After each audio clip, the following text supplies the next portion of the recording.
policies of the recent few weeks are starting to come through now, and people are not very happy.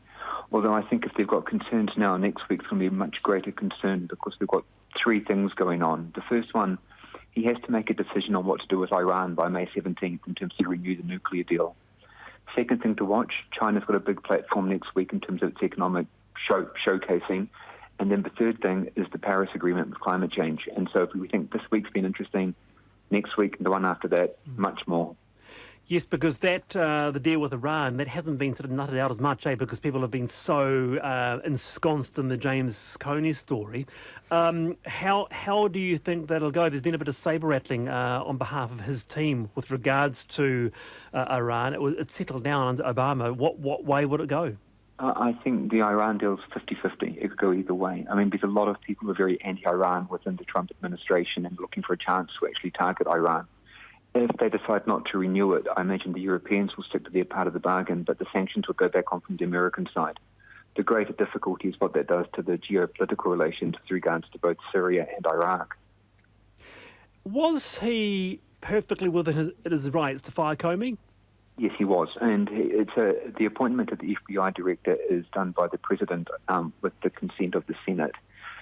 Bill Clinton is the only other person who's also fired an FBI director, as a man called William Sessions, at the beginning of his presidency. So you can do it. It's unusual, but the differences between when Clinton did it and when Trump did it are quite unique.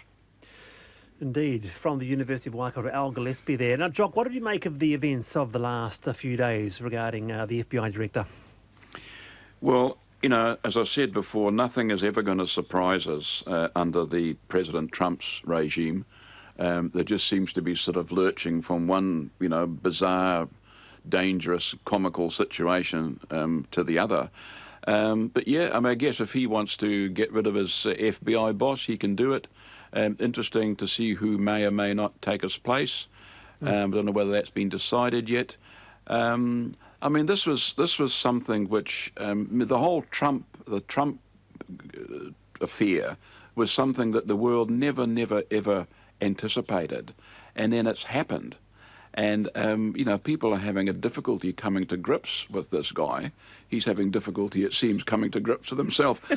But it's interesting, that poll that you referred to, because it seems to me that those were probably the very people that he appealed to, and were the people who, by a majority, put him into power. So it's interesting. Maybe the something is turning. The worm may be turning. Who knows?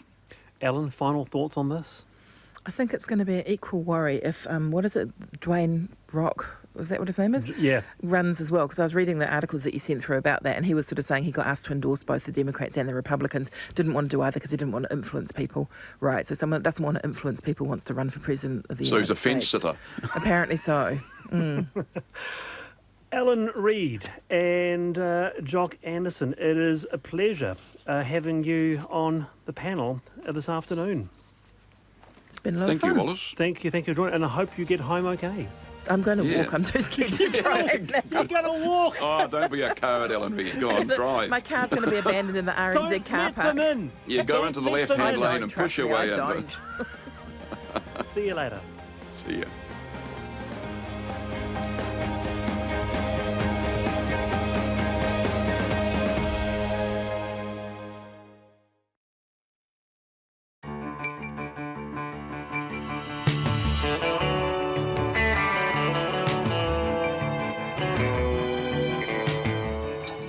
Tonight on Checkpoint, kia ora everyone, tonight on Checkpoint, desperation in Kaikōura. 6 months after the quake, the tourists simply haven't been coming. Business owners say time is fast running out. It's only a matter of weeks before staff are laid off and some businesses are closed permanently. Also tonight, the SPCA launches an investigation after a dog is found mauled to death by other dogs at a doggy daycare. What rules govern daycare for dogs? The answer is none. The film industry gets a $300 million budget boost, and it's Friday night, and so we go in pursuit of public enemy number one, avocados. Ladies and gentlemen, they are nothing but trouble. Stay with us. Checkpoint after the pips and the news.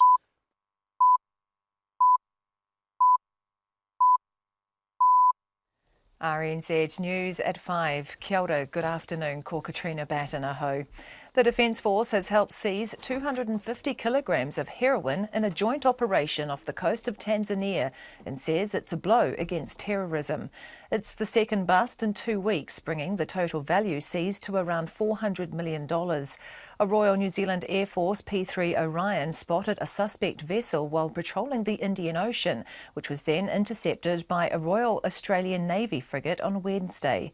New Zealand's Joint Forces Commander Major General Tim Gall says the drugs leave from the southern coasts of Iran and Pakistan. Drugs have a fair bit to do with the funding of terrorism in the Middle East. So the more that drug traffic can be sort of limited, it obviously has a positive benefit, as most of those drugs end up in the West, but also helps to take away the risk of terrorism in the Middle East. Major General Gall says even though the forces only find a small percentage of what's out there, the deterrence is effective. A new report says rapid-fire quake assessments of Wellington buildings last November failed to spot critical damage in 11 of them. The damage, including to frames and floors, was eventually picked up weeks later by in-depth tests ordered because of how Statistics House had failed. The Structural Engineering Society's Paul Campbell says it would be a worry if engineers had missed obvious clues, but that hasn't happened here. The rapid assessments are a very quick visual look at a building and they are indicator only. It is expected that not all aspects will be picked up. The Wellington City Council says it's extremely concerned and has immediately adopted the report's recommendations to get experts to look into the matter. The government is looking at whether rapid quake checks can be improved. The Nelson College headmaster says school plans a thorough investigation into serious bullying incident earlier this year. Gary O'Shea says the college has removed 2 students from one of its boarding houses and stood down another. He says one of the students has been suspended from school and 2 others sanctioned following a preliminary investigation. Mr O'Shea says the incidents involved 13 students, 3 of them seniors, against some junior boarders.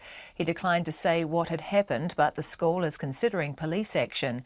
Mr O'Shea says the school is devastated that a small group of boys has failed to take on board the school's messages about positive leadership and has invited parents to take part in a broader investigation.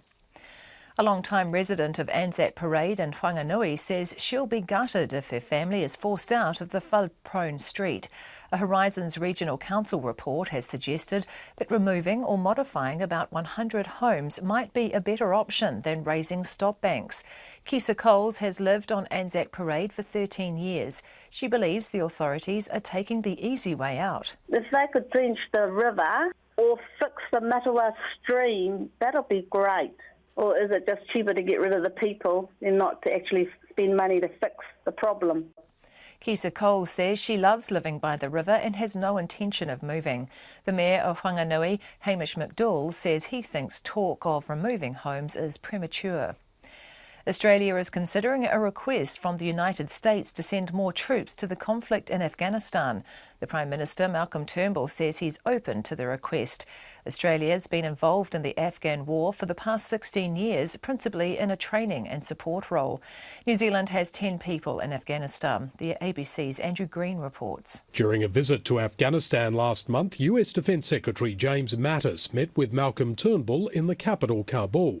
Mr Turnbull's confirmed Secretary Mattis requested additional Australian resources for the NATO-led effort, which the government is now considering. But the Prime Minister says Australia must first also examine its existing defence commitments in the region and other parts of the world. Andrew Green reporting. Several roads are closed as wild, wet weather moves across the North Island. The Transport Agency says State Highway 35 is closed after a major slip at Whitianga Bay, west of Opotiki.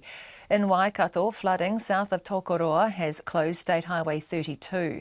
State Highway 2 through the Waimana Gorge remains closed. The Paikakariki Hill Road, which was blocked by a slip this morning, is now open.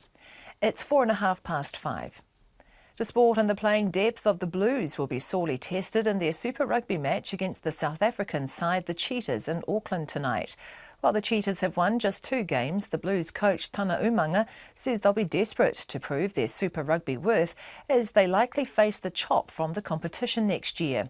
The Cheetahs will also be coming up against a Blues side missing several regular players, including All Blacks Jerome Kaino and Sonny Bill Williams, although All Black lock Patrick Tuipulotu returns. Meanwhile, the Canadian international Tyler Ardron has signed a 2-year deal with the Chiefs. Ardron has played 22 tests for Canada and has spent the past 4 seasons with Welsh club Ospreys. Manchester United will play Dutch side Ajax in the final of football's Europa Cup. The New Zealand golfer Danny Lees had a horror opening round at the Players' Championship at Sawgrass in Florida, slumping to 6 over par to be 11 shots off the lead. Lee endured 7 bogeys and 1 double bogey. American William McGirt and Canadian Mackenzie Hughes share the lead at 5 under par. And the San Antonio Spurs are into the NBA's Western Conference basketball final after a commanding 114-75 win over the Houston Rockets in Game 6 of their best-of-7 semi-final series. That's the news. Tonight on Night's History in a Stitch, Jeanette Trotman explains why a bunch of embroiderers are recording the story of New Zealand in tapestry form. Country Life celebrates the skills of working dogs and working dog handlers. Steve Braunius reads his final letter to his mum. And we have a Sonic Tonic dedicated to cocktails because it's always 5 o'clock somewhere. On nights from after the news at 7 on RNZ National. Met Service weather through to midnight tomorrow. Warnings and watches are in force for many parts of the North Island. Northland to Waitomo, including Coromandel Peninsula, Bay of Plenty and the Central High Country. Rain with some heavy falls, clearing this evening or overnight and becoming fine.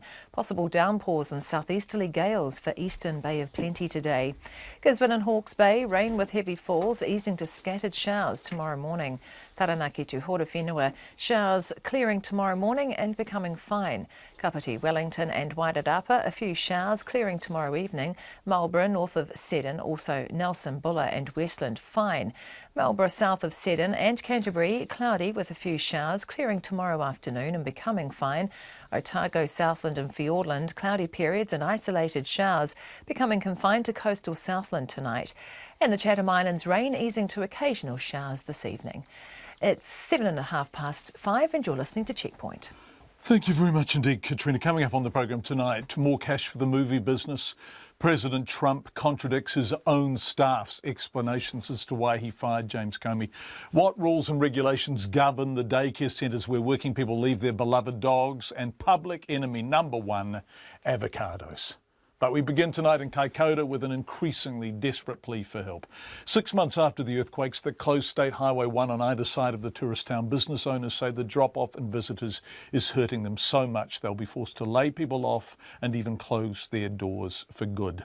Every business spoken to by Checkpoint says summer was dramatically down on the same period last year, and summer is peak time with whale watching and other marine attractions bringing huge numbers of tourists into the town. Winter is always quieter, and businesses in Kaikōura say time is simply running out. Here's Bridget Burke. It's been a slow winter when it's been summer. Dave Stanford describing the 6 months since New Zealand's strongest ever recorded earthquake struck Kaikōura, bringing slips and isolating the community for almost a month. Mr. Stanford owns the Lazy Shag Backpackers and Top Spot Hostel.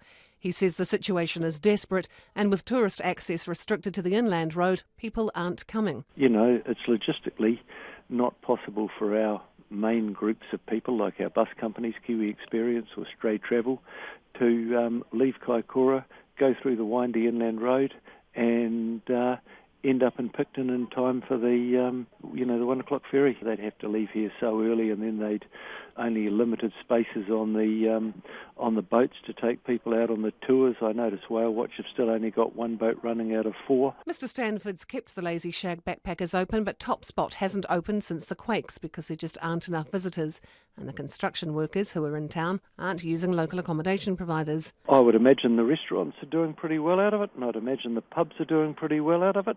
But what would have been a really big shot in the arm would have been if some of the workers have stayed here instead of spending goodness knows how much on their own village. But there was always talk that, there wouldn't be enough accommodation in the summer, etc., etc. Here, if the road's not going to be open till the end of the year, well, then you've already missed out on those good shoulder seasons. Like if you had a look back to November, the night of the earthquake, we had 75 in that night. We wouldn't have had a week with 75 in since then. Dennis Berman owns Dolphin Encounters. It's crippling for many, many businesses. There's right along the east coast, the people are very, they're hurting badly. He says basic infrastructure is still not in place, and there have been occasions where signage has let the community down. There's so many different ways that people can turn, and there's sometimes it's signposted, sometimes it isn't. And you would think that would be something very, very simple to get done, so that people are not frustrated and don't end up driving all the way up here to be 10 minutes from Kaikōura and realise the road's closed and have to go all the way back. Mr Stanford says the government assistance package can't be used for wages, and with increased running costs at his backpackers over the winter, the future is looking grim. Having a 60-bed place open for 2 people, by the time you, keep all the lights ticking over, the whole place has got to be lit up and the whole place has got to be heated, etc., etc. Is it worth lighting the fire at night to, burn a wheelbarrow full of wood for 2 people? Daniel Jenkins owns Kaikōura Cheese. He and his family moved there after the Christchurch earthquakes. He says he's managed to keep his business afloat because his cheese is stocked by artisan stores in other parts of the country. Some of the other businesses in town I'm really concerned for, and I'm worried that they're going to start tipping over in the next few weeks. They're dependent on people walking in their shop, and people aren't. The roads are closed at both ends.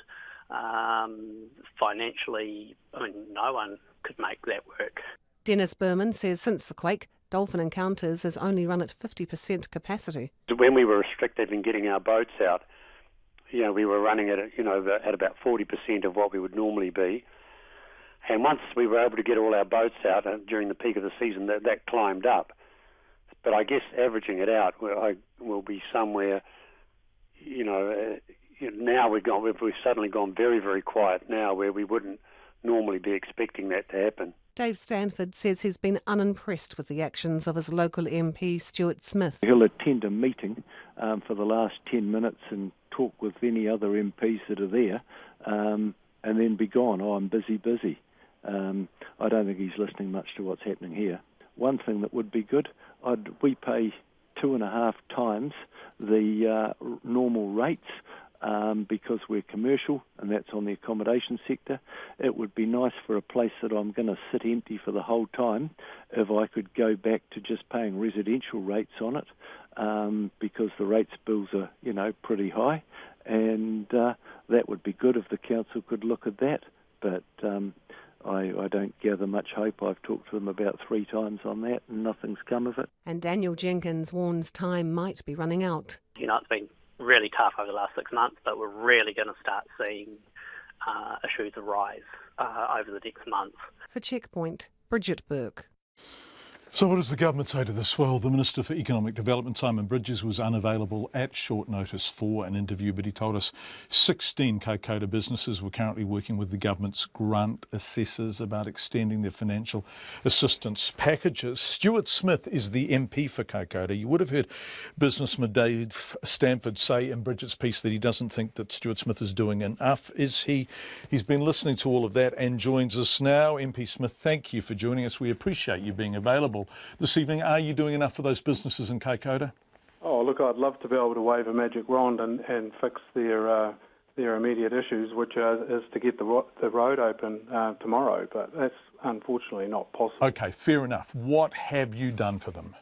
Oh, well, look, I've been the boots on the ground for the government, really, and being able to get that vital on-the-ground information back to ministers and advocated very strongly on behalf of my community. Can you give me an example of the advocacy you've done? I've just been looking at your website. Speeches last updated in November, columns last updated in August, Kaikōura News last updated in August. Whatever you are doing, it is not publicly on the record.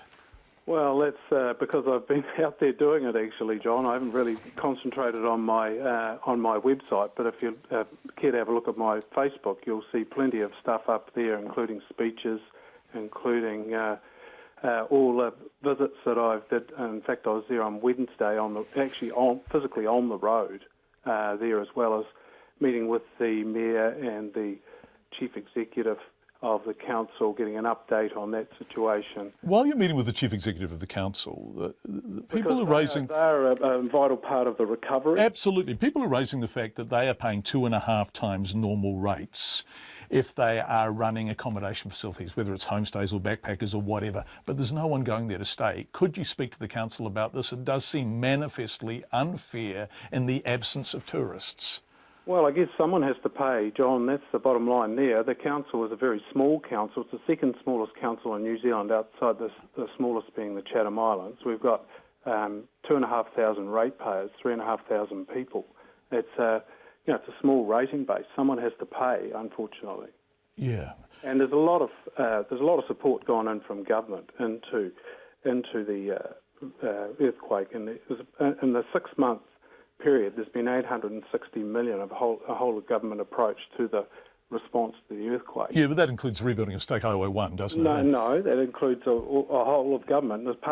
The road itself hasn't been, all that expenditure hasn't been spent yet. That's the money that's been spent to date, and a good proportion of that is in things like free GP visits, free mental health assessments, a whole lot of stuff, plus $17.5 million on business support packages. If we listen to the businesses in Bridget's package, and you kindly were available early so you could listen to that, they talk about the fact that it is crippling, that it is really tough, that they are hurting badly. Now, the earthquake was not your fault, but what has happened is that this is a town which previously had the rather lovely situation of being on State Highway 1. So you drove south from the Picton Ferry, you stopped off for some whale watching or swimming with the dolphins or whatever on your way, and then you kept heading towards Christchurch. Now you simply can't do that. It is a cul-de-sac and you have to make a real effort to get there. That's not your fault. But has there been a failure of vision, a failure of imagination, a failure of nerve,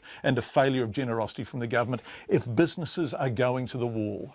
In short, no. There's been a heck of a lot done, and it's unfortunate. This is just the situation we're in. But as I said, there's been $17.5 million in earthquake support subsidy provided to 862 businesses in Kaikōura, Wellington, Marlborough and Huranui districts. For which they are grateful, but it is clearly not enough. It's clearly not enough, is it? Look, and now we're moving on to the grant situation. So this has already far exceeded the amount of time business support package was extended to the Christchurch businesses after the Christchurch earthquake. Look, I think what really has brought this... That's a false equivalency, though, isn't it? Because Christchurch is New Zealand's second largest city, and whatever happened in Christchurch, there were still people there. The problem is that Kaikōura, as you said, is a very small town, and it is sustained and supported entirely by tourists who have disappeared without trace. Oh, well, it's not just Kaikōura. There's Seddon and Ward in the similar position, as well as Cheviot and also down to Greta Valley. Those businesses are in the same situation.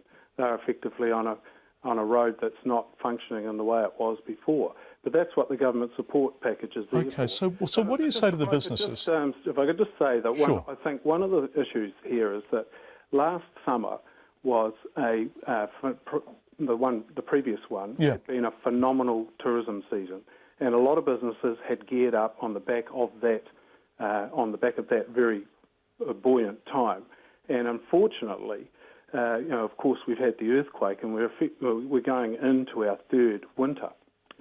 So those businesses have made an investment with the best intentions and the information they had in front of them, and then the earthquake came along, and I think that's made it a far worse situation for them than it would have been otherwise.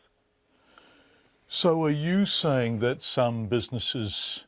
So I'm just trying to read between the lines here, because obviously there has been an earthquake, and that's a very fair statement. But are you saying some businesses were too highly geared and too optimistic off the back of a bumper season? Are you saying some businesses might have been in trouble anyway? I'm not saying that. I'm just saying that they have... What makes this appear far more stark than it would have been is that that's come off a very Absolutely. Although you know, because the government has just responded to this with a major announcement. What was it yesterday? That tourist numbers are growing. I mean, Kaikōura could reasonably expect to see bumper season after bumper season incrementally heading upwards. That's how tourism's happening in New Zealand. What do you say to the businesses in that package as their MP? And this can be the final word. What do you say to them about what they have to do over the next few months?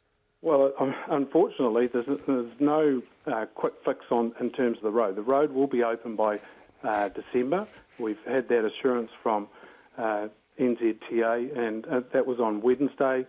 Progress is going very well. The rail will be open before that. That will bring tourists in, enable tourists to come in earlier. The winter season is the low season anyway, but people are actually coming to visit Kaikōura, and I'd rather give a message to the people of New Zealand that if you've got some time, drive up to Kaikōura and buy a cup of coffee, have lunch, get in and spend some time, if you can, stay the night. That would be one tangible way you could help the people in Kaikōura and the businesses along the highways on your drive out to Kaikōura. Stuart Smith, Kaikōura MP, joining us live. Thank you very much. We appreciate your time. New Zealand's booming film industry hopes a $300 million government boost will help keep the dollars rolling in from Hollywood, Bollywood and elsewhere. The government set aside the money in this month's budget so it can continue to fund the New Zealand Screen Industry Production Grant. Here's our reporter Rowan Quinn. The Economic Development Minister Simon Bridges and the Arts and Culture Minister Maggie Barry made the announcement on a moody night in downtown Michigan, or at least in a replica created in a West Auckland studio. It's the set of Ash vs Evil Dead, an American comedy horror entirely filmed in New Zealand. That's the sort of production the government says the film grant ensures, and Mr Bridges says the benefits are far wider than the industry itself. Our tourism sector is very significantly influenced by the films. We see still actually 18% of tourists who come to New Zealand cite the Lord of the Rings as one of their reasons. Most of the money announced today goes towards continuing the New Zealand Screen Production Grant, which was started 3 years ago, with the biggest slice set aside for international films and television. They can apply for up to $6 million per production if they meet certain requirements. The producer of Ash vs Evil Dead, Rob Tappert, says the grant helps New Zealand keep its edge in an incredibly competitive market for big budget productions. And if they didn't go here, there's Atlanta, there's Canada, there's Serbia, there's a million places that are trying to get you to come and spend your film dollars. He says continuing the grant gives work and skills to New Zealanders that further strengthens the industry, and it gives potential investors certainty, especially those considering building much needed infrastructure.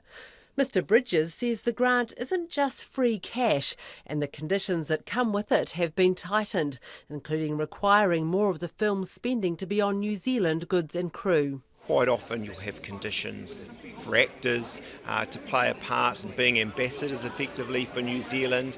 We'll ensure that we're getting coverage offshore about the New Zealand nature of this, and there'll also be sometimes conditions around actually the content and the need for very New Zealand content in the movies. Actors Equity says it would like to see a clause that would compel productions to give New Zealand actors a chance to audition for key roles, but the Film Commission's Dave Gibson says having the productions filmed here already creates opportunities for local actors. Well, I think it's better that way. I mean, I think if you want Disney to come here and shoot a movie and then you start, shouting from the rooftops a little bit loud about what all the rules and regulations are, you'll find they won't come here.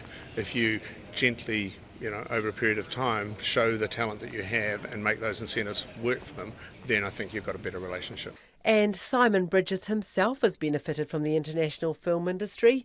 Years ago, he was part of one of Mr Tappert's productions. I used to work for him as an extra, as an Asian warrior actually on Xena.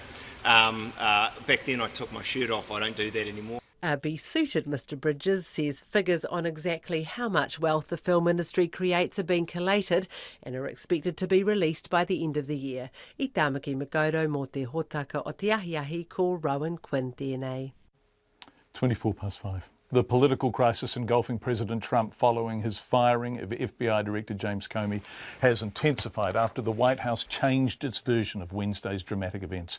In a TV interview, the president said he decided to dismiss the FBI director before he received a recommendation from Department of Justice officials to terminate him, contradicting the previous White House version of events. And the White House itself also finds itself being contradicted by the acting director of the FBI, who strongly dismissed the claim Mr. Comey had lost the confidence of the Bureau's staff. Our correspondent Simon Marks has the latest developments from Washington. He's a showboat. He's a grandstander. The FBI has been in turmoil. You know that. I know that. Everybody knows that. That interview with NBC's Lester Holt may become a major problem for the president because, as well as dragging James Comey's name through the mud to the fury of many Republicans on Capitol Hill, he also completely contradicted virtually everything the White House had previously claimed about Mr. Comey's firing. On numerous occasions, White House officials have told reporters the president dismissed Mr. Comey because of a recommendation he received from the Deputy Attorney General, Rod Rosenstein. But in his interview with NBC, suddenly the story changed. Oh, I was going to fire regardless of recommendation. So there was really he made a recommendation. He's highly respected.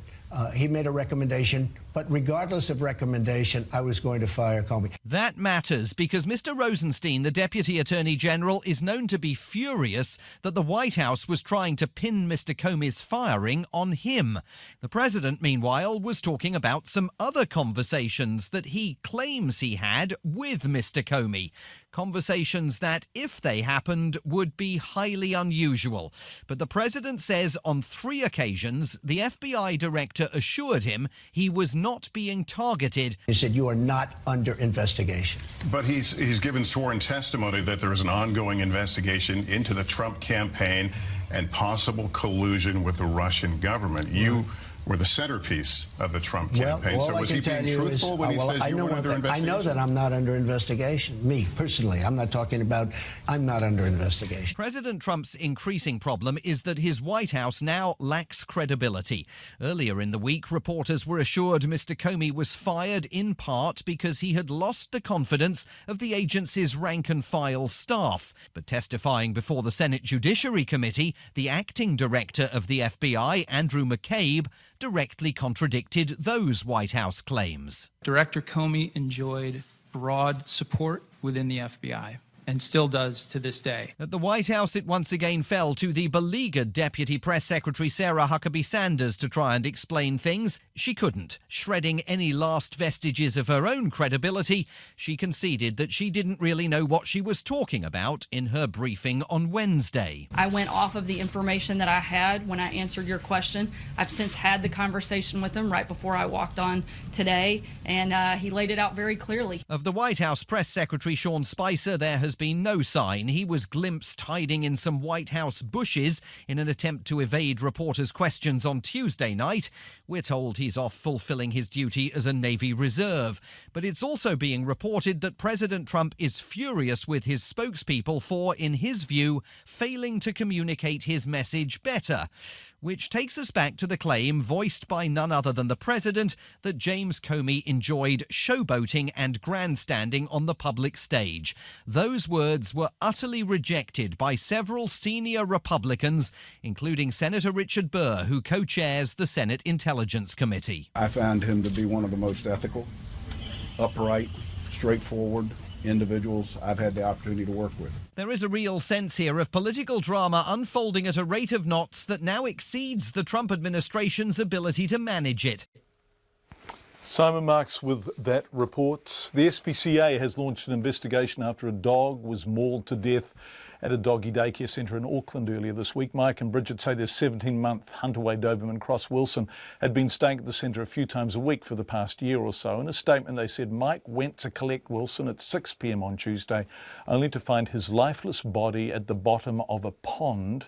He was covered in bite wounds and puncture marks, and the sheer number of bites suggested it was a prolonged attack by multiple dogs. They say staff told them they last saw Wilson at about 1 p.m, 5 hours before he was found dead. Mike Mike and Bridget are trying to ascertain what happened and want to ensure that no other animal entrusted to a daycare facility has to endure what Wilson did.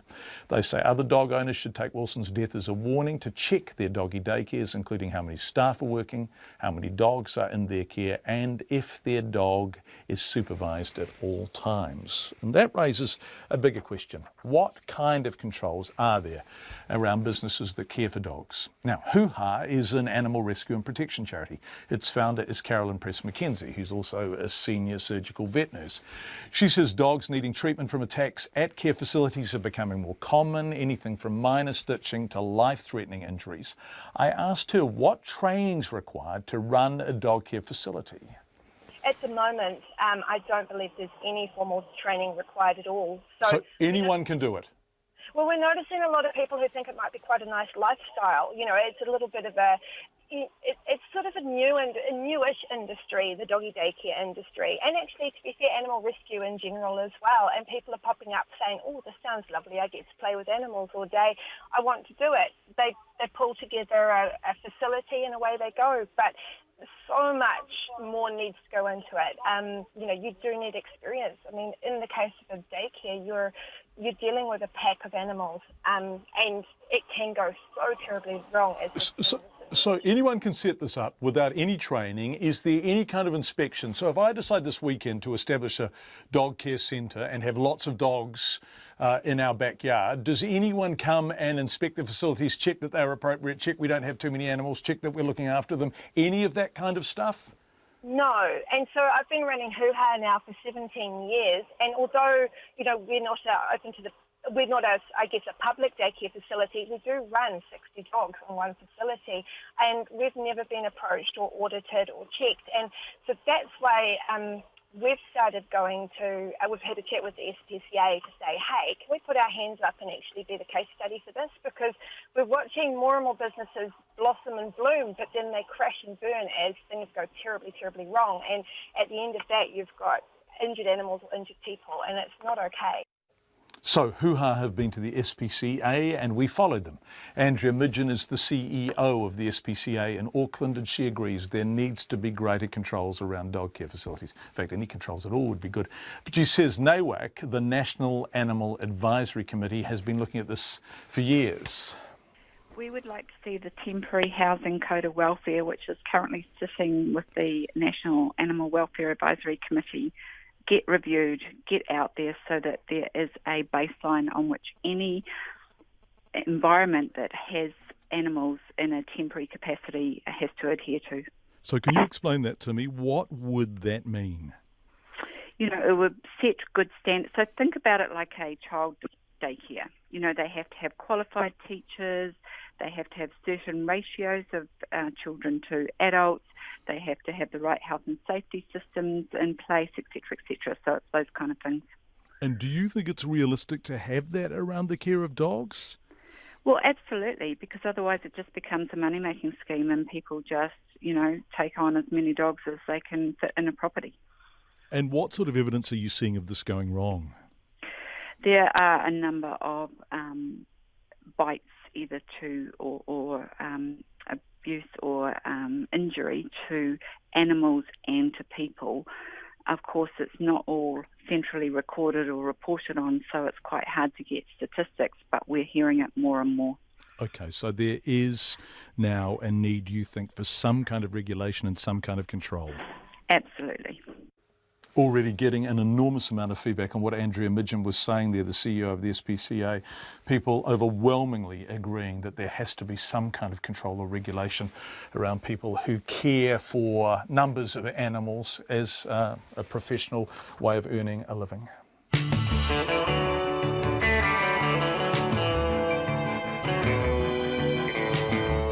26.5 to 6, which means it's time for the 26.5 to 6 headlines. Katrina Batten. Of course, right on time. After another heroin bust in the Indian Ocean, the Defence Force has now helped seize about $400 million of illegal drugs in 2 weeks. In the latest haul, an Air Force Orion surveillance aircraft, working since February as part of the Combined Maritime Forces, provided information on a suspect ship. A Royal Australian Navy frigate intercepted the vessel off the coast of Tanzania on Wednesday and found a stash of 250 kilograms of heroin. Structural engineers say getting quake sensors into buildings is vital to improve rapid safety checks after an earthquake. A report for the Wellington City Council shows rapid checks failed to spot hidden critical damage in 11 buildings after the Kaikōura quake. The damage was picked up weeks later by in-depth tests on buildings similar to the hard-hit Statistics House. The father of a boy who was bullied when he was a boarder at Nelson College says he's pleased the school is taking the latest incident seriously. The college headmaster, Gary O'Shea, says the school plans a thorough investigation into serious bullying earlier this year, which led to the removal of 2 students from one of its boarding houses and another being stood down. Residents of about 100 homes on Anzac Parade in Whanganui face an uncertain future after a report raised the possibility of removing properties from the flood-prone street. The Horizons Regional Council report says jacking homes up or removing them might be a better option than raising stop banks on the Whanganui River. The Australian Prime Minister Malcolm Turnbull says he's considering a request for more troops in Afghanistan.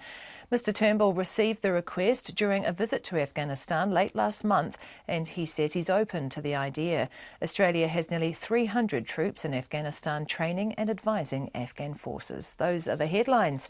I'll be back at 6. Thank you very much, Katrina. Let's get to business news now with Jonathan Mitchell, ending our business week. Jonathan, the country's largest listed retailer has boosted quarterly sales, but it's warning about challenges. They always warn about challenges, though, don't they?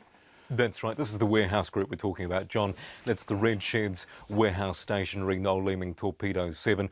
Third quarter sales, the 3 months to April, rose $11.3 million compared with last year, sitting at $683.5 million. A big contribution from that result coming from Noel Leeming and some from the Red Sheds as well, and online sales picking up. There was a fall for Warehouse Stationery and Torpedo 7. You'll remember this company warned earlier in the year about tough competition putting pressure on margins, and they also announced that big restructure in the head office, 100 job cuts. So they've foreshadowed a tough environment in the months ahead. They're sticking with previous guidance, though, for a net profit in the full year to be down 10 to 15% on last year, a range of $54 to $58 million. Manufacturing growth has eased a bit too, according to a regular index, Jono. That's right. Activity in the sector is just expanding at a slightly slower rate. This is the BNZ's and Business New Zealand's Performance of Manufacturing Index. It fell a point last month compared to a fairly strong March result, sitting at 56.8. And this is one of those surveys where a reading over 50 indicates expansion, a reading under is contraction. So at 56.8, still firmly in expansion. Looking at some of the detail, production, new orders and employment fell a touch, but still remain quite healthy. That employment indicator gives a good indicator for job seekers in the months ahead, employers looking to hire new staff. This index is still quite strong, and there aren't any major headwinds coming through that we can see or that have been foreshadowed. And another indicator of the economy, that's the services sector, as some data comes out on that on Monday.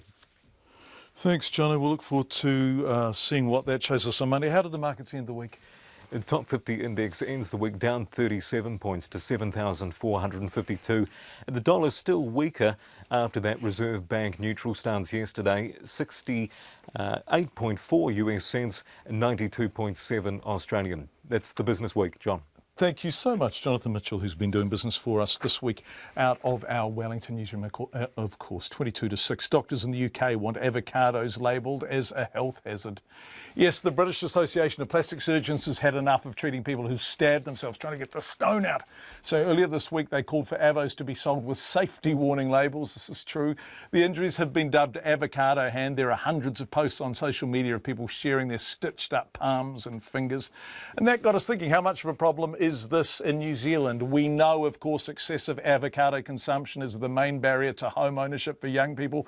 But are they causing us to injure ourselves too? The answer is Yes, ACC told us that last year alone, avocado-related injuries cost nearly $70,000. 162 people, or one person every second day, files a claim with ACC relating to avocados. Our reporter Zach Fleming asked Dr. Meredith Simcock at Middlemore Hospital's Plastic and Hand Surgery Department how many people come in with avocado hand. They tend to come in the weekend after barbecues when everyone's using lots of avocados. And do they come in with their tail between their legs? They come in with a towel wrapped around their hand and their tail between their legs, and if it's later in the afternoon, they come in with a bunch of mates who laugh at them quite a lot. And I have seen pictures of knives going straight through the hand. Really? Yeah. So they stab through their hand? They stab through their hand, yep. And that's really the nasty one because that's when you can cut tendons and nerves. What's the worst that you've seen? So the worst that I've personally seen is someone who's stabbed through the avocado and stabbed into their hand and cut the nerves that supply the index finger and middle finger, which means they've got numb fingers, and also then have cut the tendons which supply usually the middle finger, which means that we have to stitch up the two tendons that supply the finger and put them into a cast for at least 6 weeks, and then they need physiotherapy for at least usually 6 to 12 weeks after that, and can often need physiotherapy for even longer. So it can be a really nasty injury. And worst case scenario, could they have numb index middle finger forever? Yeah. Incredible. So Dr. Meredith Simcock says use a spoon. But if that's not for you, we sent Zach down to Best Ugly Bagels, not far from us here in Auckland, to find out how to avoid becoming, ladies and gentlemen, an avocado statistic. So, avocados are deadly now. I've got Ryan Diaz from Best Ugly Bagels in Auckland. Hello. Ryan, how many avos do you go through in a usual summer day? Summer day, maybe like 24, like 2 boxes of avo a day. What's in a box? It's like 24 avos in a box. So you go through nearly 50 avos a day. Yeah. So you're cutting through 50 avos a day? Yes, every day. Would you say that you're perhaps an avocado cutting expert now? Yeah, but doing it for the past 2 years, maybe I consider myself gonna be an expert for that. Do you want to ever go and show us how to cut an avocado? Yeah. Self-proclaimed avocado cutting expert Ryan Diaz from Best Ugly Bagels says put a tea towel in your hand, so when you hack down into an avocado, if the knife slips, you don't hit your hand. But other self-proclaimed experts do it differently. So you do it differently to Jamie Oliver. So Jamie Oliver put like a video on YouTube, right? Yeah. And when he gets the stone, I'll just chuck this one back in, right? He gets it like this. And he takes a step back with a knife and just goes down like that. What do you reckon about that one? I don't have to say anything about that, but that's his style. I got my own style anyway. Yeah. So own avocado style. Yeah. It's like avocado freestyle. Yeah. It's like the way you do the avo. It's pretty much like doing it safely, not like that thing. You're gonna hammer it down. The way you do an avo, it's like salsa dancing, right? I mean, everyone has their own way. You just have the rhythm to do that, and then you have the guts also to do it. The guts? Yeah, because sometimes though. So you're saying Jamie Oliver's a bit weak, maybe? I didn't say that. You're in trouble with this. No. He got his own style. Do be careful with avocados is the moral of that story. Let's go now to what's believed to be New Zealand's longest running criminal trial, which was aborted on Wednesday. The trial, which was initially sent out for 12 weeks, ended up trying a dozen lawyers and a High Court judge for 9 months, tying up Edward Gay, who's sitting beside me wondering what the hell I'm talking about. But it's now been scrapped because of breaches to the Criminal Disclosure Act, which requires the Crown to disclose relevant documents to the defence. Veteran criminal barrister Tony Bouchier, a former president of the Criminal Bar Association, gave an estimate of the costs involved in the trial to date. It would be very difficult to estimate the costs. It's got to be a 7-figure sum. You've got not only the judge, court staff, the buildings, the prosecutors, the defence counsel, the witnesses. It's a trial that's been going for 9 months. It would be $1 million+ in costs to date. Goodness gracious, our court reporter Edward Gay has been looking at the case and he joins us in the studio. Eddie, what can you tell us about the reason behind the trial being aborted? Well, right now we only have the judge's oral judgment. Justice Wolford said that because these breaches happened after the Crown had finished giving their evidence and one of the defendants, the problem essentially couldn't be fixed. And he said that the trial may have had to have been put on hold for up to 2 months to iron these problems out. And that would have meant recalling witnesses. One of the defendants might have had to rerun his whole defence case. The judge said that he hopes to release his full decision by the end of next week in terms of the reasons behind this. So then we'll know the reasons, but what happens now? Well, we know that the case against the 4 executives of Viaduct Capital and Mutual Finance, it was expected to be the last prosecution against finance company executives. The 4 defendants, Paul Bublitz, Bruce Mackay, Richard Blackwood and Lance Morrison, they're due back in court in July. It's expected then the Crown may make a decision of whether or not they go again. Mr. Bublitz had originally faced 49 charges when the Crown opened back in August. By the time the trial was aborted, that had gone down to 13. Likewise, Mr. Mackay, he had been facing 41 charges. That had been whittled down to just 7. Lawyers are remaining tight-lipped involved in the case. They're not saying too much until the judge's full decision has been released. Mr. Bublitz's lawyer, Rachel Reid, she told me that Justice Wolford's full decision would say a lot more about the reasons behind this. And Greg Bradford, he represents Mr. Mackay. He said the legal team always believed the Crown's case was too broad, and he said the experience for his client had been devastating. Gosh, this is fascinating.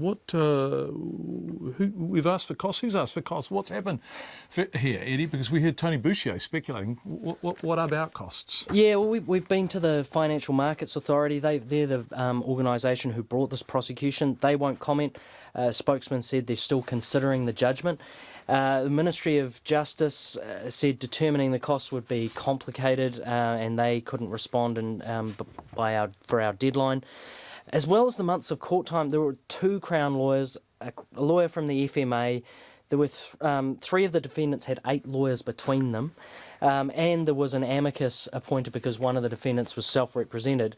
So all up, there are 12 lawyers, and that obviously doesn't include the court time and everything else. But we don't know yet. Fascinating. It would go. Thanks so much. Lots of different cases this week, Eddie, you've been sitting on, and we thank you for your coverage of them all. Have a great weekend. The residents of 100 homes on Whanganui's Anzac Parade face an uncertain future. They've been asked to shift after a new report suggested removing the properties from the flood-prone street might be the best long-term solution. Now, the Horizons Regional Council says jacking homes up off the ground or removing them completely might be a better option than raising stopbacks on the neighbouring Whanganui River. Our Taranaki Whanganui reporter Robin Martin has more. Kisa Coles and her husband Chris have lived at the Pūtiki end of Anzac Parade for 13 years. The floodwaters inside their home rose above her head during the 2015 flood, but she loves the location and doesn't want to move. I'll be very sad because if I had to buy in a normal street, I wouldn't have the park to look at. I'll be just looking at other houses. And how boring is that?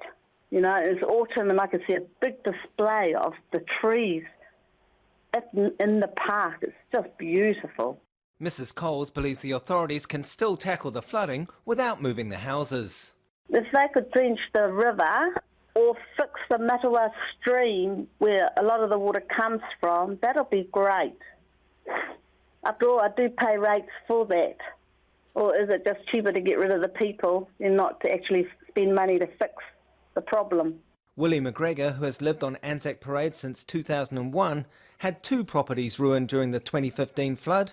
He favours removing them, but says homeowners must be compensated. The council is going to relocate or buy these up and give an honest and reasonable remuneration for them that we can move out. I don't think anyone down here would have an overly great problem. Raymond Strong is the head of river management at the Horizons Regional Council.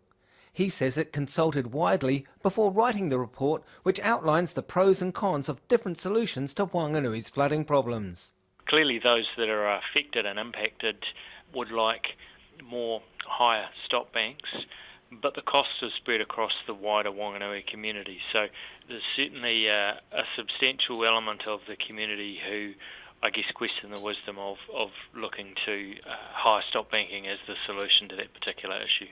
Mr. Strong says in a 1 in 200 year flood event, the flooding would be more than 3 metres deep and moving homes has to be part of the discussion. He says raising the stop banks is technically challenging and would cost about $10 million. The Mayor of Whanganui, Hamish McDougall, says he hasn't even been sent the report. To talk about removing homes is very premature and quite alarmist, really. And I feel for the people sitting in their homes that they've been in for many years on Anzac Parade, suddenly reading on the paper that could be the preferred option. I'm going, no, it's way too early in the entire process to even go there. Hamish McDougall wants to know who would pay for relocating the homes and says his council won't be contributing any money. Mr Strong says the funding is a tricky question. Central government haven't been in this space particularly strongly in the past. They seem to be moving a little bit more in this direction at the moment. But the elephant in the room with all of this is what the funding model might look like and what, if any, contribution central government might put forward. Horizons will present its report to the Whanganui District Council next month. For Checkpoint, call Robin Martin Tane. A parent of a Nelson College pupil says he's disappointed that bullying behaviour is ongoing despite efforts by the school to stop it. It's in the spotlight now for an incident earlier this year in which 13 students, including 3 seniors, were involved in what the school describes as a serious act of bullying against junior boarders. The parent, who didn't want to be identified, says the impacts of bullying are more serious now because of the traction it gets through social media. Here's our Nelson reporter, Tracy Neal.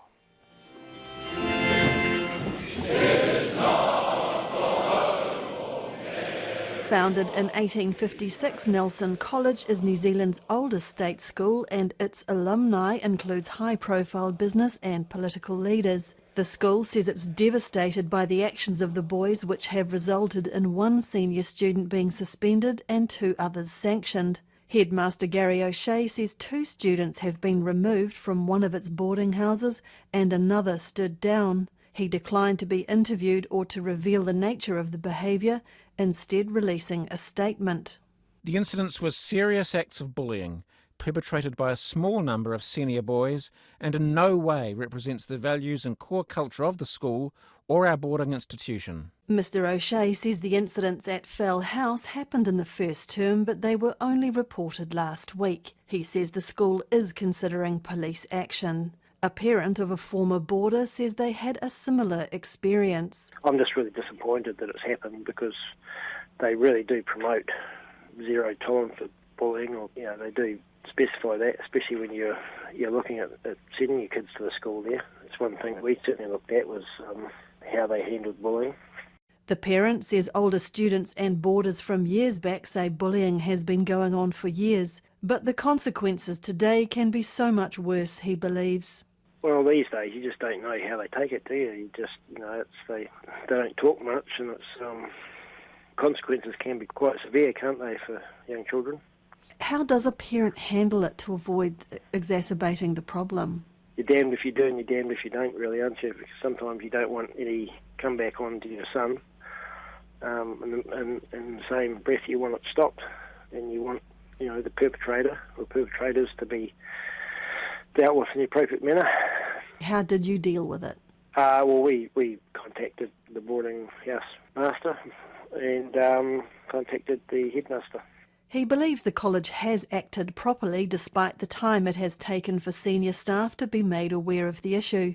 Nelson College says in the statement that appropriate support and guidance for the junior students had been put in place. The college will now investigate the issue more broadly, with the intention of understanding how these incidents came about and to ensure that these or similar matters cannot occur again.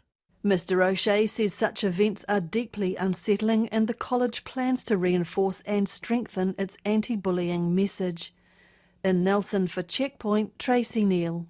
Let's leave Nelson and go to Bridge Pass, slightly inland from Hastings and Hawke's Bay, of course, where the principal of the local primary school is 26 years old. And yes, that does make her the youngest female principal in New Zealand. So we gave her a call and found Beck Skirman hard at work. I'm just in my office. I'm about to go into assembly in about 15 minutes. I'm just updating some of our achievement data. And when we called, you had a boy in there with a bleeding nose? Yeah, I had a boy with a bleeding nose. We were just getting him sorted out. This is the lovely reality of a small school, isn't it? How many kids have you got? 45 or something? It is, yeah. I've got 45 students at the moment, 3 more next week, which will be good. That's exciting. Yes. I've just got Juliet here now, one of our pupils. And what has Juliet just wandered in? She has just wandered in. Have you got a hands-free phone? Yes, we do. Would you? I want to come back to you and talk to you about being a principal at Bridgepath School, but I wonder, could you pass the phone over to Juliet? Yeah, sure. Okay, I'll pass thank it you over so to much. her now. Thank you. Juliet. Hi. Hello, it's John Campbell from the radio. How are you? Good. Good. How old are you, Juliet? 8. Oh, that's a lovely age, 8. And what do you think of Bex? Is she a good principal? Is she? Yeah. Is she? What's good about her? She's nice. Yeah, that's important, isn't it? What else?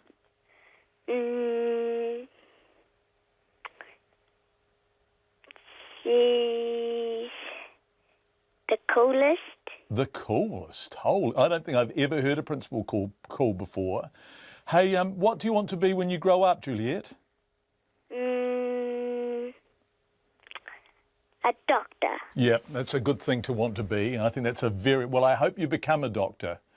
And if I live long enough, I'll make sure I come to you as a patient. Okay, Juliet? Okay. Okay, can you pass me back to Bex? Thank you very much. Hi. Hi. See that? So that's a beautiful thing, because there you have an 8-year-old from Bridgepath who wants to grow up and be a doctor, right? And I know that. Yeah, and she probably will. Yeah. Is she a bright one? Is she? Yeah. She is. And I know that everything you want for those children is a sense of possibility and an equality of opportunity, right? Yeah, that's exactly right. That's exactly what we're doing here. That they leave and they can do whatever they want to do. What I hate deciles, but what decile are you there, Bex? We're a decile too. Okay. That's because we're in a funny little community where there's wineries and a lot of farming families out here, but they don't actually come to our school. No, they don't come to your school, don't they? So, I mean, Yeah. to be polite about it, there's a little bit of white flight there, isn't there? Yes, there is. Yeah. But we are rated as a decile too. Right. And so you've got 45 kids. I love the fact that 98% of them are Māori. Now, I'm not very good at maths, but that means you have one non-Māori kid, right? No, it's actually, that should be 100%, so I'm not sure why that was 98%. Right.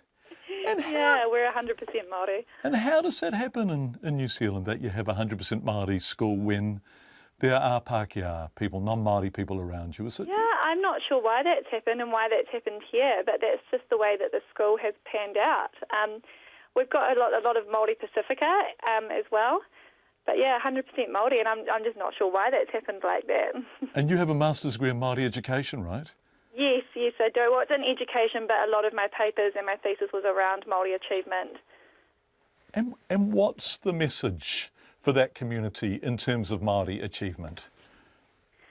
The message, I suppose, what we're trying to do is we're trying to really engage our whānau in our community. And I mean, we've got a really amazing little community out here who really want to be involved in their children's education.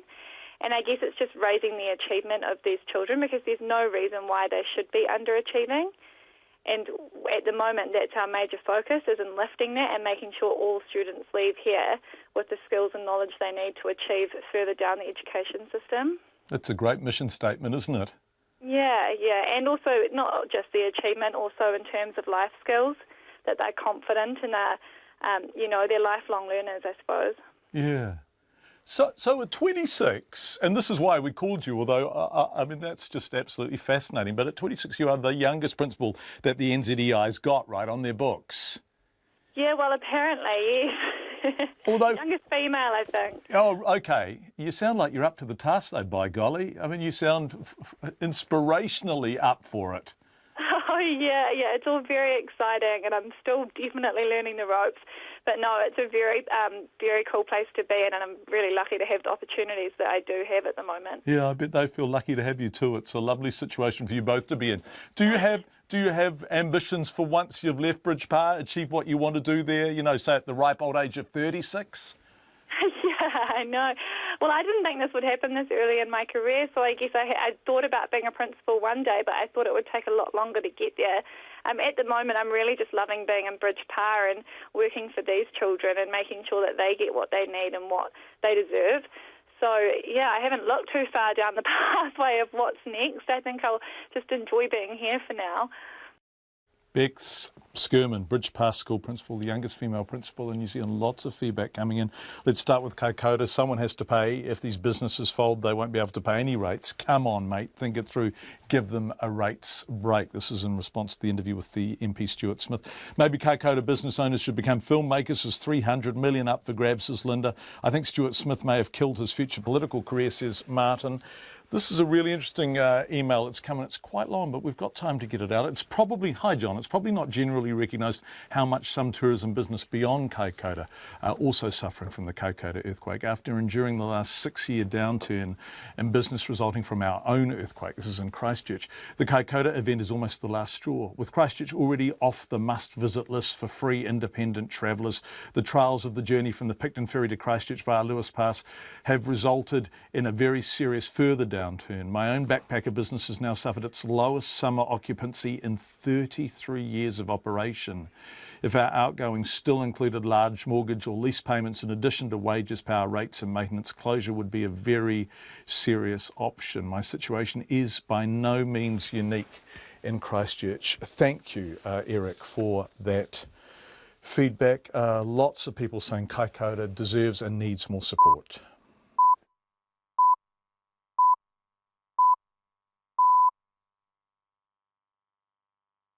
At 6, ngā mihi nui, good evening, ko Katrina Batanaho. The New Zealand Defence Force has played a key role in another successful heroin bust in the Indian Ocean, bringing the total amount of illegal drugs it's helped seize to about $400 million in 2 weeks. A Royal New Zealand Air Force Orion surveillance aircraft working since February as part of the Combined Maritime Forces provided information on a suspect ship that it spotted. The Royal Australian Navy frigate HMAS Arunta intercepted the vessel off the coast of Tanzania on Wednesday and found a stash of 250 kilograms of heroin. Earlier this month, the Orion located 2 vessels in the Indian Ocean that were trafficking 400 kilograms of heroin worth about $220 million. Structural engineers say getting quake sensors into buildings is vital to improve rapid safety checks after an earthquake. A report for the Wellington City Council shows rapid checks failed to spot hidden critical damage in 11 buildings after the Kaikōura quake. The damage was picked up weeks later by in-depth tests targeted at buildings similar to the hardest hit Statistics House. Report co-author Dave Brunsden says quake sensor data would cut this type of targeting from weeks to just hours. The early feedback from those into the Emergency Operations Centre would give that early understanding of, firstly, the types of structures most affected, and secondly, whether the rapid building assessment process needs to be modified to pick up the damage in those buildings. The Wellington City Council, the government and engineers are now all looking at improvements to rapid post-quake checks. The father of a boy who was bullied when he was a boarder at Nelson College says he's pleased the school is taking the latest incident seriously. The college headmaster Gary O'Shea says the school plans a thorough investigation into a serious bullying incident earlier this year, which led to the removal of 2 students from one of its boarding houses and another has been stood down. One of the students has been suspended from school and 2 others sanctioned following a preliminary investigation. The father of a former boarder says he's disappointed that the behaviour is continuing, but was pleased with how the college handled the incident his son faced. We did have a wee incident with our son. It was a one-on-one situation with one boarder, but certainly it got sorted out. I guess it was just typical bullying boys trying to pick on one other kid. The father of a former boarding student at Nelson College. Residents of about 100 homes on Anzac Parade in Whanganui face an uncertain future after the release of a report which raises the spectre of removing properties from the flood-prone street. The Horizons Regional Council report says jacking homes up or removing them might be a better option than raising stop banks on the Whanganui River. Our Taranaki Whanganui reporter Robin Martin has more. The head of river management, Ramon Strong, says upgrading the Kauai Park stop banks is technically challenging and would cost about $10 million. He says a substantial proportion of the community questions the wisdom of raising the stop banks. However, the Mayor of Whanganui, Hamish McDougall, says it's premature to be talking about removing homes and he feels for the residents. Ko Robin Martin Tēnei. The Australian Prime Minister Malcolm Turnbull says he's considering a request for more troops in Afghanistan. He received the request during a visit to Afghanistan late last month, although he says he's open to the idea. Mr Turnbull says Australia must first examine its existing defence commitments in the region and other parts of the world. Australia has nearly 300 troops in Afghanistan training and advising Afghan forces. A top United States intelligence official says that security in Afghanistan will deteriorate even further without a modest increase in troops from the US and its allies for the NATO-led force. New Zealand has 10 people in Afghanistan. The sound of Eminem has stopped echoing through the High Court in Wellington, as have the legal arguments, and it's now up to Justice Cull to rule whether the rapper's copyright has been breached. The publishing company 8 Mile Style has sued the National Party over its use of a production library track titled Eminem-esque, which is said to be similar to Eminem's song Lose Yourself. In his closing address today, the company's lawyer Gary Williams said for National's lawyer to say the work had a low degree of originality and parts of it were unoriginal defied common sense. Not only has the music Lose Yourself, together with the lyrics, won several international awards and topped the charts in many countries, but several international corporations had paid or offered significant sums of money to use it without the lyrics. Gary Williams says that was because the Eminem song was so recognisable. Justice Cull has reserved her decision. It's 6:05. To sport, the defending champions, the Hurricanes, will have the edge over the competition leaders, the Crusaders, when the two sides clash in Christchurch tomorrow night, according to Highlanders coach Tony Brown. After a tight turnaround playing the Bulls in South Africa last round, Brown believes the travel factor will hamper the Crusaders. He says it's too tough for a side to come home from South Africa and be at their best for the next game. Tonight, the Blues host the Bloemfontein-based Cheetahs in Auckland. Almost 5 years after playing his first cricket test for New Zealand, pace bowler Neil Wagner is hopeful of finally making his international one-day debut this weekend.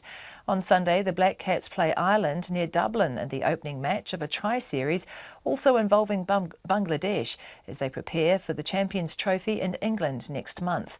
Wagner has been playing for English county side Essex recently and says he's been adding variety to his bowling repertoire. I've worked really hard in the last little while on obviously consistency and skills, and I guess a couple of change-up and a few different deliveries. I think in the nature of the game these days, you've got to be able to obviously adapt to different wickets and different style of batters around the world. So a few change-up, a few obviously trying to nail hole and deaf bowling and stuff like that. Neil Wagner.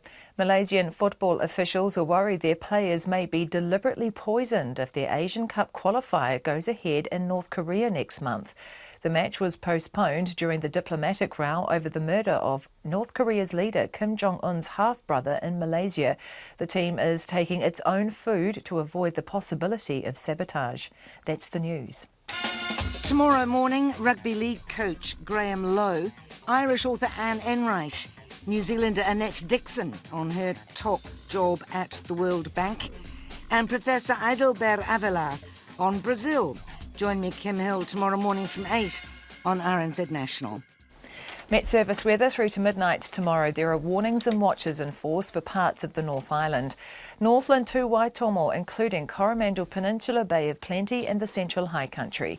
Rain with some heavy falls, clearing this evening or overnight and becoming fine. Possible downpours and southeasterly gales for Eastern Bay of Plenty today. Gisborne and Hawke's Bay, rain with heavy falls, easing to scattered showers tomorrow morning. Taranaki to Horowhenua, showers clearing tomorrow morning and becoming fine. Kapiti, Wellington and Wairarapa, a few showers clearing tomorrow evening. Marlborough north of Seddon, also Nelson, Buller and Westland, fine. Marlborough south of Seddon and Canterbury, cloudy with a few showers clearing tomorrow afternoon and becoming fine. Otago, Southland and Fiordland, cloudy periods and isolated showers becoming confined to coastal Southland tonight. And the Chatham Islands, rain easing to occasional showers this evening. It's exactly 6:08 and you're listening to Checkpoint. Thank you very much, Katrina Batten. Have a great weekend. Go the Hurricanes. Go the Hurricanes. Let's return to the Kaikōura earthquakes where we began the program tonight. We were looking at the impact on businesses in Kaikōura that are really struggling with State Highway 1 closed. Let's head a bit north from there. A new report has laid bare the shortcomings of rapid checks done on Wellington buildings for serious damage after the Kaikōura quake. Out of a group of 27 buildings cleared by engineers after rapid checks, 11 had serious but hidden damage that wasn't picked up. 27 buildings checked, 11 with damage that hadn't been picked up. The Wellington City Council says it's extremely concerned. Phil Pennington reports. 200 engineers crisscrossed the capital in the first 2 weeks after the November 14 quake, doing rapid checks looking for telltale clues to structural damage. They eventually checked 1,200 buildings. But extra checks on 72 of those were ordered in early December because they resembled the worst hit statistics house. Today's report to the City Council about those 72 shows that 27 of them had been cleared in November. But in December, critical damage was found in invasive tests in 11 of those 27. So does this mean the public can't trust rapid checks? Paul Campbell of the Structural Engineers Society. Absolutely not. The rapid assessments are a very quick visual look at a building and they are indicator only. It is expected that not all aspects will be picked up. Paul Campbell says it would be a worry if engineers had missed obvious clues, but that hasn't happened here. It also does not mean that more than a third of the 1,200 buildings checked might have hidden damage, as the 11 in question are among the group of the hardest hit type of buildings. 2 of the 11 damaged buildings had widespread frame and floor damage. The City Council's Resilience Officer, Mike Mendonça, says they've immediately adopted the report's recommendation for experts to look into this. It's a big enough worry to warrant further investigation from local and central government and the engineers, so we're sufficiently concerned about it. He won't say if the 11 buildings were reoccupied in November after the rapid checks cleared them. The new law passed by Parliament in December to let the council order private building owners to do the invasive tests also made the whole process confidential. I can't tell you off the top of my head, and probably not going to, because in order to do that I would need to tell you which buildings they were, and I need to protect the identity of those building owners. None of the 11 were critical buildings like hospitals or schools. Paul Campbell has helped the Ministry of Building Innovation and Employment train 400 engineers and building officers in rapid checks and says that can be tweaked to make it better. And author of today's report, structural engineer Dave Brunsden, goes further. Highlighted the ways in which rapid building assessment process can be improved. It needs to be tailored a bit for the more complex multi-storey buildings. The basic approach where all types of buildings have fundamentally the same assessment can be improved, but there's not a need to do intrusive investigation for every building type. It took 3 weeks to order the invasive tests as engineers studied the failings at Statistics House. Stats was the canary in the mine, if you like. But if more buildings were fitted with quake sensors that measure the power of the shaking, that time frame could be slashed to as little as 24 hours. Dave Brunsden says that, and an expert panel to assess the results from sensors, is key. The early feedback from those into the Emergency Operations Centre would give that early understanding of, firstly, the types of structures most affected, and secondly, whether the rapid building assessment process needs to be modified to pick up the damage in those buildings. Wellington City Council has trialled such sensors at 10 of its own buildings and aims to get 400 buildings fitted out with them if private owners will wear the cost at about $50,000 or so. For Checkpoint in Wellington, Phil Pennington. Let's go now to the trial that has given so many people overseas so much pleasure at our expense. The High Court has been told it should have no trouble finding that music used in the National Party's 2014 election campaign copied a song by the rapper Eminem, or Eminem, as John Oliver says we say it, and infringed copyright. The musician's publishing company, 8 Mile Style, is suing the National Party over its use of a production library track called Eminem-esque, which is said to be similar to Eminem's song Lose Yourself. The company's lawyer, Gary Williams, made his closing address today. Our court reporter, Anne-Marie May, who has maintained an incredibly straight face throughout, filed this report. Gary Williams told Justice Cull there were 2 issues she had to decide on. Firstly, whether the Eminem-esque track was a substantial reproduction of the rapper's song, and secondly, how a licence fee would be calculated had the party had permission to use the material. He said for the National Party's lawyer to say the work had a low degree of originality and parts of it were unoriginal defied common sense. Not only has the music Lose Yourself, together with the lyrics, won several international awards and topped the charts in many countries, but several international corporations had paid or offered significant sums of money to use it without the lyrics. It's precisely because it is original and so recognisable that those corporations wish to use it. Gary Williams said to say, as the other side did, that the main hook in the song was the introduction before the guitar part was slightly disingenuous because the guitar riff was its most recognisable feature. He said Jeff Bass, who co-wrote Lose Yourself, had referred in his evidence to what he was trying to achieve with that riff. The hypnotic, driving forward sense of anticipation. Even those words suggest that the guitar riff is the hook, a sense of anticipation. Gary Williams said almost as soon as the National Party advertising campaign began airing, people made a link between the music in it and the Eminem song. Now, they did that at a time when they did not know the name of the track that had been used. So they weren't influenced in any way by the fact that the track was called Eminem-esque. They were just listening to the track and they came to the conclusion that there was a considerable degree of similarity between them. Mr Williams also pointed to the fact that Michael Cohen, who wrote the sound-alike track, had chosen not to give evidence. He said the National Party could have subpoenaed him and Justice Cole could draw an adverse inference from the fact it didn't. Mr Williams suggested that showed Mr Cohen's evidence would not have helped the defendants. Justice Cole has reserved her decision. For Checkpoint, Anne-Marie May. 6:14. Visitors to New Zealand are expected to surge to 4.9 million in the next 7 years. That's nearly 1.5 million more than last year. And by 2023, they'll be spending more than $15 billion per annum. The Ministry of Business, Innovation and Employment released the forecasts at the tourism conference Trends. As Sharon Brett Kelly reports, Chinese tourists are becoming increasingly valuable and they are looking for adventure. Skydiving will be the most popular one, and then bungee jump and learn to fly in Wanaka. That's Effie Dai, a buyer for one of China's biggest travel agencies, QIER.com, talking about the most popular activities for his clients. He sends more than 1,000 independent travellers to New Zealand every week. They want an experience they can't get in China, and they are prepared to pay up to $500 per day. The average money they spend in one day is about 300 to 500 NZ dollars. Wow, that's a lot of money. Yeah, because only for the skydiving, it will cost them about $500 or $600, including the cameraman. And for the Milford Sounds, it's nearly about 270 to 300. Yeah, this is per person. So we say exclusive of the accommodation. The Ministry of Business, Innovation and Employment says total visitor spending will grow by 50% to $15.3 billion in the next 7 years, boosted by big spending Chinese tourists. By 2023, they'll be spending $4.3 billion, and the amount they spend per day will be nearly twice as much as other visitors. They're incredibly valuable. They're valuable to us because we would like to share our history with them. Shantytown's Chief Executive Andrea Forrest says the Chinese link with the West Coast gold mining history is an important selling point.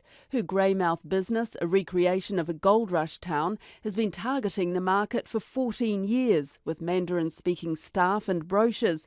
She says it has paid off. Our Chinese visitors are representing around about 15 to 17% of our overall visitation. And has that grown over the years? Yes, it has. It is growing. More so in the last 18 months. There's been a significant increase. The Tourism Minister Paula Bennett says the figures confirm the importance of China to the sector, but an inbound tour operator warns the drive for more tourists from new markets and the pressure on conservation land could damage New Zealand's reputation. Jan Gerritsen sells trips to German and Dutch travellers. The push they have done, mainly in the new markets out of China and India, yeah, I think we should look at that for the next coming seasons and say, how far do we want to go and how far are we stretching all our resources? And especially for us, out of that European market, these people come here to connect with New Zealand. That's connecting with us, New Zealanders, but mainly with our nature. Jan Gerritsen says yesterday's $178 million pledge by the government for more infrastructure for the Department of Conservation and towns stretched by record tourist numbers is not enough. But the new ambassador for Auckland, Sir John Campbell, says it's time to focus on the positive. We're the future's batch, so we need to go green, we need to try and do trains, we need to try and encourage all governments, local and national, to invest in our infrastructure to make it easier to live and do great things in the city. And he even has a solution for people stuck in traffic. Bring someone who you love, and listen to the music that you love, because you can't change it. I tamaki Makoto mō te hotaka o te ahi ko Sharon Brett Kelly aho. And to those of you listening to Checkpoint in the Traffic, we are delighted to have your company. We turn now to France, where, unlike the US, voters rejected populist nationalism and opted to leave their presidency in the hands of a man who may have been an outsider, but was one from deep within the establishment. As Britain went Brexit and America went Trump, why did France reject Marine Le Pen and vote for Emmanuel Macron? This is the question Arthur Goldhammer has attempted to answer in two pieces of writing, one for Foreign Affairs and one for the Baffler, both recommended. Dr. Goldhammer is based at the Centre for European Studies at Harvard University, and he has an interesting thesis. Mr. Macron won because of who he isn't as much as who he is. The French people are really not quite sure who Macron is. A fraction of them have been convinced, or perhaps the more accurate thing would be to say seduced by Macron. He has had a talent throughout his life for seducing particularly older people. He's had a number of mentors who've helped him on his way throughout his career. Some of them are quite prominent in French government life and have been picking talent for French governments for many years now.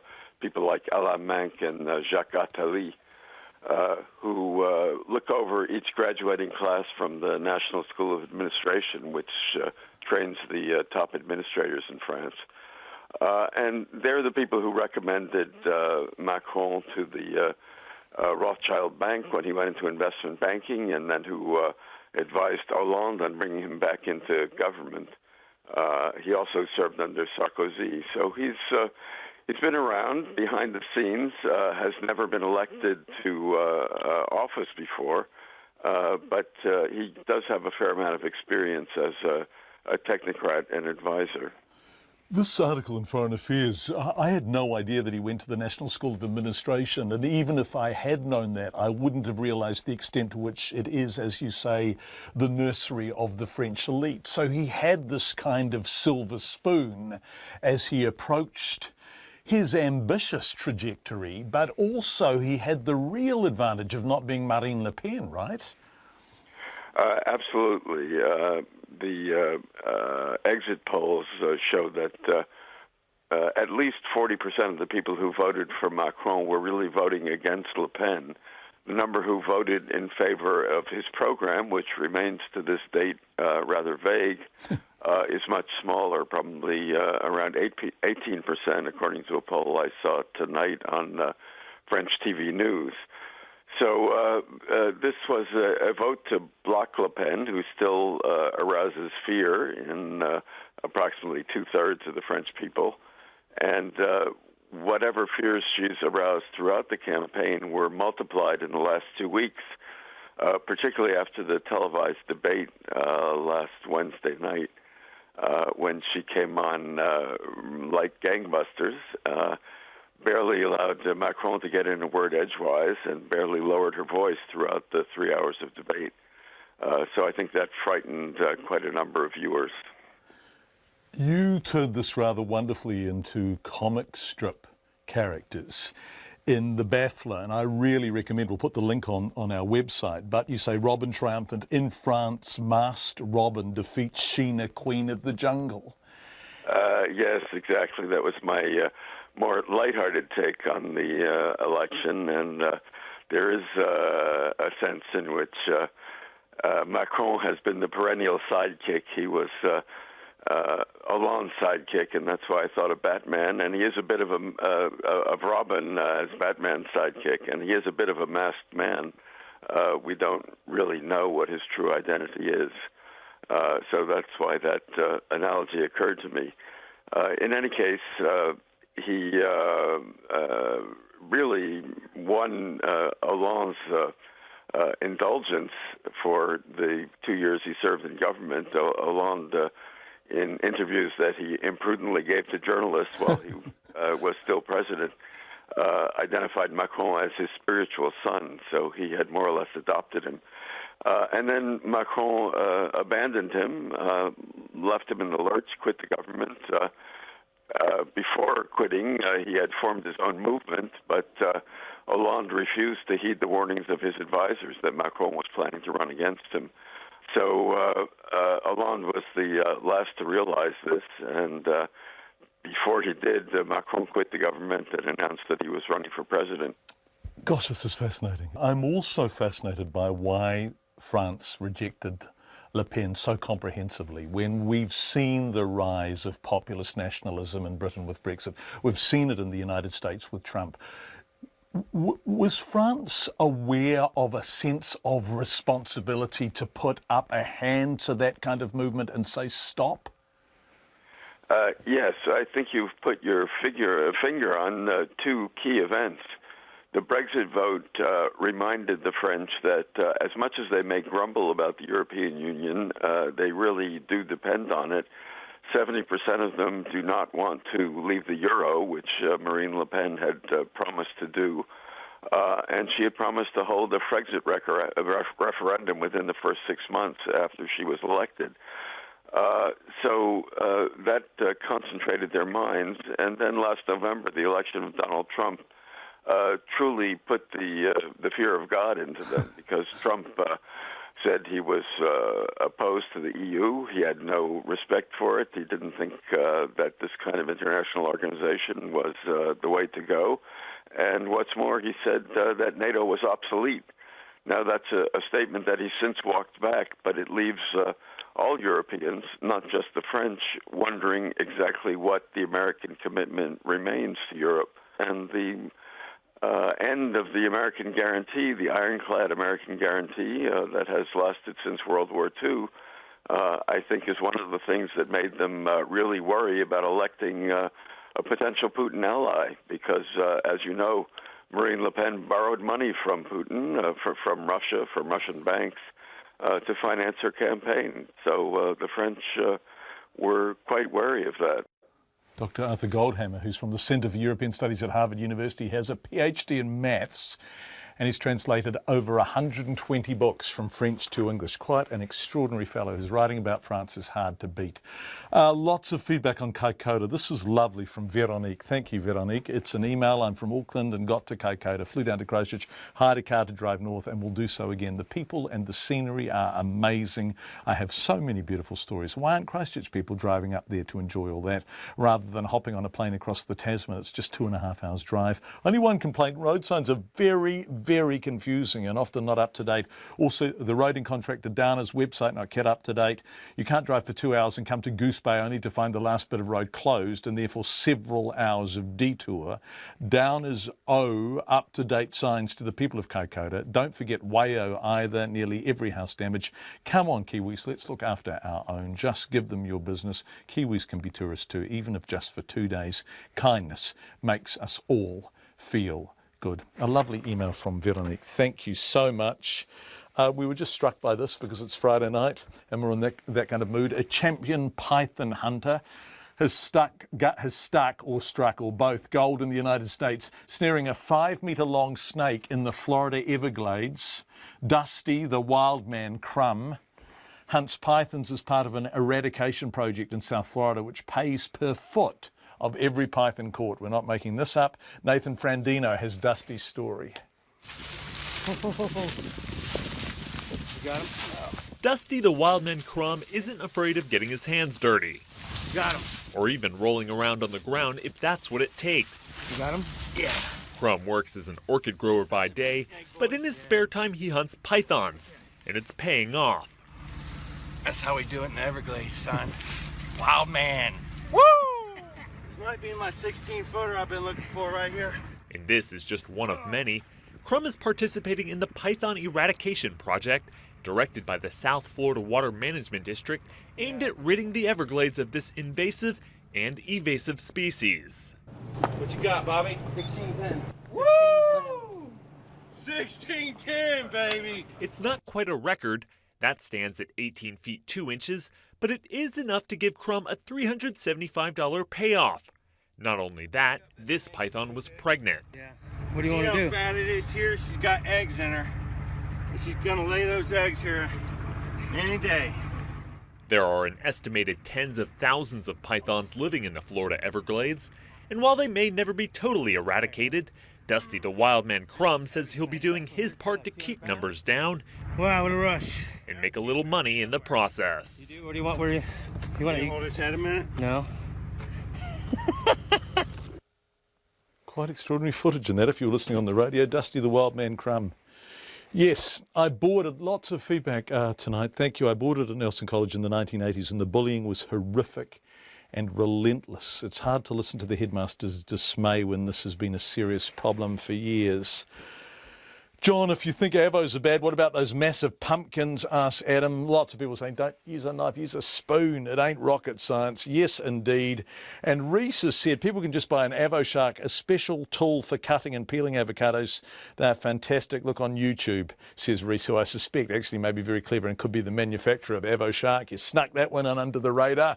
Reese, good for you. Anyway, that's the week from us at Checkpoint. Thank you for being with us. We really enjoy your company and your feedback. I hope you have a fantastic weekend. May the best team win tomorrow night. We'll be back on Friday at 5. We hope to see you then.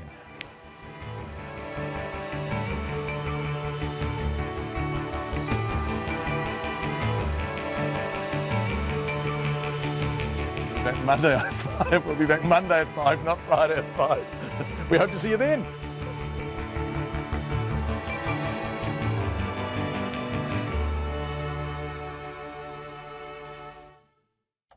RNZ News headlines at 6:30. The Defence Force says its seizure of heroin in a joint operation off the coast of Tanzania is a blow against terrorism. Animal advocates have renewed calls for regulations for dog daycare centres after a dog was mauled to death. Anzac Parade residents in Whanganui face an uncertain future after a report raised the possibility that properties may be removed from the flood-prone street. And critical damage to 11 Wellington buildings after the Kaikōura earthquake was only picked up weeks later. Our next news and weather is at 7. Unravelling New Zealand's pea crisis. Every second person I know can either get it within a click of the fingers or smokes it or sells it. Now we're getting flooded with high quality but cheap methamphetamine manufactured in China. Every time someone goes and buys meth, they're helping the gangs flourish. But even the gangs now want government help. They're trying to get help and get their people